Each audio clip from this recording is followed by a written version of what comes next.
This is the Bay of Marathon on the eastern coast of Greece.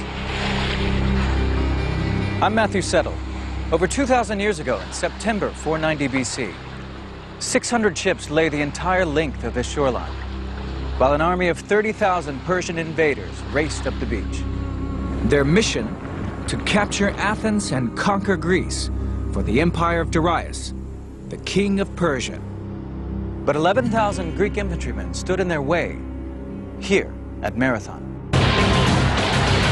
Now, with new video game technology, you are about to see this great battle as never before.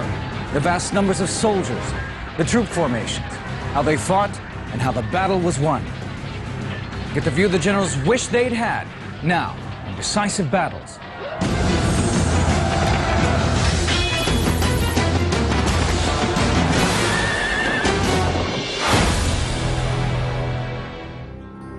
This is the burial mound of Marathon.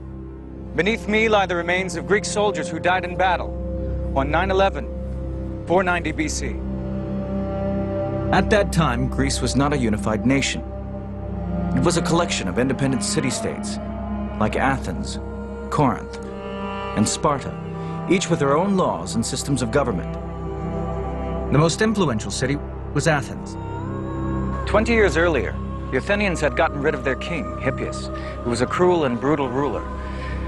Athens became a democracy and began to flex its muscle against Persia, the greatest power in the Mediterranean at the time. Athens even supported a revolt of some of the Greek islands, who were trying to break free from Persian rule. The Persians saw themselves having a sort of God-given right to rule the world, and they expanded in every direction. They probably expected most countries and nations that they encountered to simply surrender. Their procedure of declaring war was in fact to demand a surrender, and if that wasn't then given, they would fight. The Persian king Darius became furious with the Athenians. He decided that when the time was right, not only would he conquer Athens, but all of Greece. Darius had a servant. Every time he sat down to dinner, before he would eat, the servant would whisper in his ear, "Sire, do not forget the Athenians." So, when the deposed king, Hippias, fled from Athens to Persia, he received a friendly welcome. I think it would be fair to regard Hippias essentially as a political pawn. The Persians weren't really too concerned what type of regime they would set up in conquered territory, so long as they were confident that he would be loyal to them. In 491 BC, Darius sent envoys to Athens and Sparta. They demanded gifts of earth and water as acknowledgement of the power of Persia. The Greeks threw the envoys into a ravine used for executing criminals. The Spartans threw the second pair down a well. What the Greeks most hated was the idea of slavery, of not being free, and they were determined not to allow themselves to be taken over by a foreign power without a fight.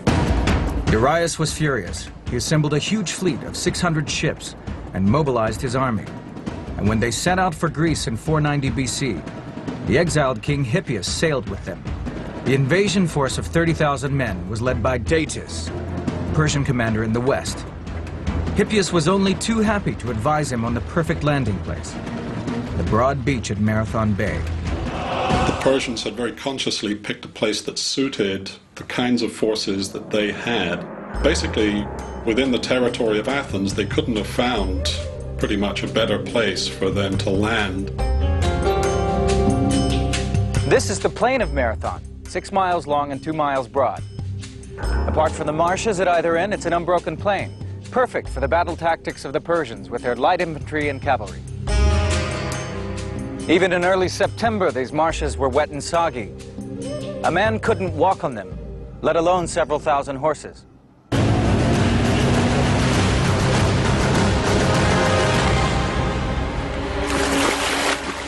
Hippias did not have a happy homecoming. As he jumped ashore, he had a coughing fit and spat out a tooth. When he looked for it in the sand, he couldn't find it. And he took this as a sign from the gods that he would not regain his kingdom.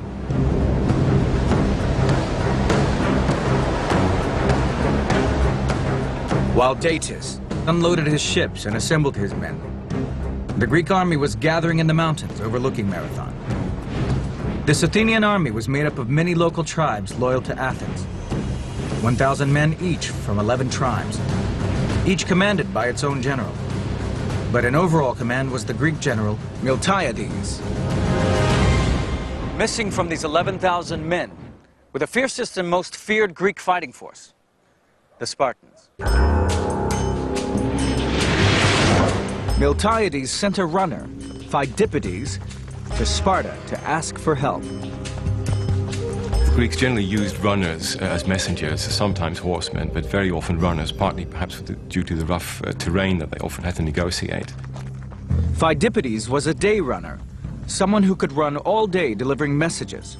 According to the historian Herodotus, he ran the 150 miles between Athens and Sparta in 2 days, but his epic run was all in vain. The Spartans were celebrating a religious festival, and they refused to march until after the full moon. The Spartans were notoriously pious, notoriously slow, notoriously tardy, and arrogant in a way. And I think they felt, oh, we'll just get over there when we get there. Athens would stand alone. Miltiades faced impossible odds. We know very little about this Greek commander. He was from a leading family in Athens and must have had considerable military experience to win command of the army. But we may have one link that stretches back 2,500 years. This helmet is an exact replica of the one recovered by archaeologists. It's from exactly the right period and had the inscription, "Miltiades dedicates this helmet to Zeus." It was very probably Miltiades' own helmet and was exactly the kind worn by the Greeks at Marathon. The Greek army fought as infantrymen, or hoplites. They were called this after the shield they carried, the hoplon. The hoplite fought